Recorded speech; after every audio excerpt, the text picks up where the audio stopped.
అనియా వచ్చాడు. ఏరా అన్నా జైలు నుండి వచ్చావా డైరెక్ట్గా? జైలు ఏంటన్నా? నిన్న ఏదో అయిందంట కదా, పోలీసులు డ్రగ్స్, ఏం జరుగుతుంది అసలు? దొంగ చూపులు చూస్తావేంటి? అది నీకెలా తెలుసు అన్నా? ఏం జరిగిందో నాకు తెలియదు అనుకుంటున్నావా? నిన్నేం జరిగిందో చెప్పరా. వీళ్ళు నిన్నే జాయిన్ అయ్యాడు, నిన్నేం జరిగిందో మొత్తం చెప్పాడు.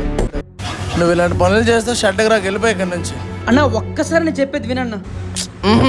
నువ్వేం చెప్పక, నాకు నీ పనుల వల్ల నా షర్ట్కే బ్యాడ్ నేమ్ వస్తుంది. అన్నా నేను చెప్పేది ఒక్కసారి వినన్నా. నువ్వు షాప్ తీయకపోవడం వల్ల బయట ఒక పని ఒప్పుకున్నా. తీసుకెళ్లిన పార్సెల్లో డ్రగ్స్, స్టూడెంట్స్ ఇవన్నీ చూసి నాకు ఏం చేయాలో అర్థం కాలేదన్న. ఆ స్టూడెంట్స్ ని కాపాడదామని వెళ్తే పోలీసులు నన్ను ఇరికించారన్న. అంతకుమించి నాకేం తెలియదు.